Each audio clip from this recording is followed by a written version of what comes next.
Physio Clinic opposite Bharat Petrol Pump, Signal Gadda Road, Jarchala. Here we treat neck pain, back pain, knee pain, shoulder pain using advanced machines. Paralysis patients and post-operative treatment are also done. Home service is also available. For more details, contact Dr. Muhammad Irfan on this number 9177 577 139. अस्सलाम वालेकुम नाज़रीन, NH TV में आप सभी का इस्तकबाल है। हाफिज फैजुद्दीन नक्शबंदी ने एक वीडियो पैगाम जारी करते हुए कहा कि 29 नवंबर बरोज़ जुमा बाद नमाज मगरिब ता इशा जामिया मस्जिद महबूब नगर में अजीमुशान पैमाने पर मरकजी जलसा फैज़ान शेखुल इस्लाम बज़िमन 110वां उर्स सरापा खुदुस आरिफ बिल्ला इमाम हाफिज मोहम्मद अनवरुल्लाह फारूकी रहमतुल्लाह अलैह बानी जामिया निज़ामिया हैदराबाद दक्कन मुखर्रिर है। उन्होंने इस जलसे में कसीर तादाद में शिरकत की अपील की है। अस्सलामु अलैकुम व रहमतुल्लाहि व बरकातुहू नहमदुहु व नुसल्ली व नुसल्लिमु अला रसूलिहि व अला आलिहि व अस्हाबिहि अजमाइन अम्मा बाद। मुअज़्ज़िज़ नाज़रीन व सामईन किराम, जैसा कि आप जानते हैं कि अलाउद्दीन खिलजी के ही ज़माने से भारत में मुसलमानों की बाज़ाब्ता हुकूमत और बादशाही निज़ाम के सिलसिले का आगाज़ हुआ। उसके बाद तक़रीबन 500-600 साल तक मुख्तलिफ़ इलाक़ों में मुख्तलिफ़ बादशाहों की हुकूमतें, मुसलमान बादशाहों की हुकूमतें बाक़ी रही।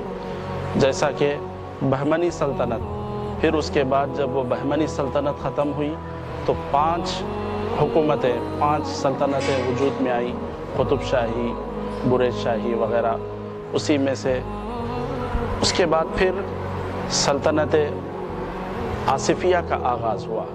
तो आप इन तमाम हुकूमतों के हालात का जायज़ा लें, बादशाहों की रियाया का, सल्तनत का जायज़ा लें, तो जो इस्लाहात, जो दीनी मिजाज, जो दीनी तालीम व तरबियत और जो इस्लामी इक़दार का आपको अंदाज़ा होगा, जो सल्तनत आसिफिया में आखिरी 2 बादशाहों के दौर में नज़र आएंगी, वो आपको दीगर बादशाहों के दौरे सल्तनत, दौरे इक़्तिदार में वो नज़र नहीं आएंगी।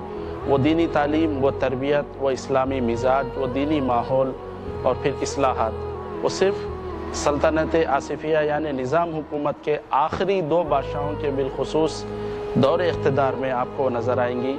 सल्तनत आसिफिया में निज़ाम स्टेट जिसको कहा जाता है दक्कन, हैदराबाद दक्कन का, तो इसकी ख़ास वजह, तारीख़ का हम जायज़ा लेते हैं तो इसकी ख़ास वजह शेखुल इस्लाम आरिफ बिल्लाह इमाम हाफिज़ मोहम्मद अनवरुल्लाह फारूकी रहमतुल्लाह अलैह बानी जामिया निज़ामिया, जो हुज़ूर अकरम सल्लल्लाहु अलैहि व आलिहि वसल्लम की हिदायत पर, हुक्म आली पर हैदराबाद दक्कन तशरीफ़ लाए थे, उनकी खुसूसी दिलचस्पी तालीम व तरबियत के मामले में, इस्लाहात के मामले में आपके जो खिदमात हैं, और उसकी वजह से सारी रियाया पर, पूरी सल्तनत पर जो उसका अच्छे असर मुरतब हुए, ये एक ख़ास वजह बनी है।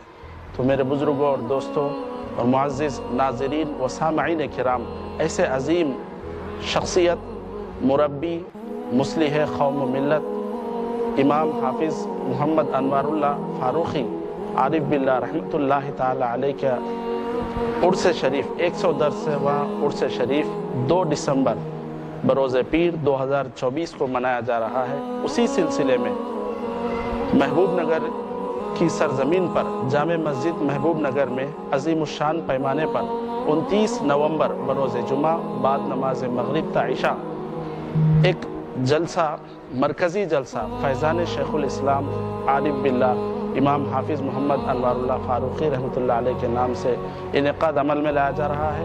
इस मुक़द्दस जलसे की सदारत हज़रत अल्लामा मुफ्ती सैयद सग़ीर अहमद साहब क़िबला शेखुल हदीस जामिया निज़ामिया और मेहमान ख़ुसूसी की हैसियत से हज़रत ज़ियाए मिल्लत डॉक्टर मुफ्ती सैयद ज़ियाउद्दीन नक्शबंदी साहब क़िबला शेखुल फ़िक़्ह व सदर मुफ्ती जामिया निज़ामिया के ख़ुसूसी खिताबात होंगे। और फिर हैदराबाद दक्कन की तारीख़ी मक्का मस्जिद के ख़तीब हज़रत मौलाना हाफिज़ मोहम्मद रिज़वान कुरैशी साहब, जो मिसबाहुल खुर्रा के जानशीन भी कहलाए जाते हैं, उनकी ख़ुसूसी क़िरात कलाम पाक के साथ इस मुक़द्दस जलसे का आगाज़ होगा। तो आप तमामी हज़रात से अदबन इल्तिमास है कि इस मुक़द्दस व बाबरकत जलसे में शिरकत फरमा कर सवाब दारैन हासिल फरमाएँ और حضرت شیخ الاسلام عارف باللہ رحمۃ اللہ علیہ کے جو پوری دکن اسٹیٹ پر جو ان کے جو اصلاحی، تعلیمی، فلاحی، رفاہی کاموں کے جو سلسلے ہیں اس کو خراج تحسین پیش کرنے کی سعادت بھی حاصل فرمائے۔ بعد اختتام جلسہ نماز عشاء باجماعت ادا کی جائے گی، اس کے بعد انشاءاللہ تناول تبرک کا بھی اہتمام ہے۔ لہٰذا پھر ایک دفعہ آپ تمام حضرات سے ادباً خواہش ہے کہ 29 نومبر بروز جمعہ بعد نماز مغرب تا عشاء جامع مسجد میں ضرور تشریف لائیں۔ السلام علیکم ورحمۃ اللہ وبرکاتہ۔ ہمارے چینل کو لائک کیجیے، شیئر کیجیے اور سبسکرائب کرنا نہ بھولیں۔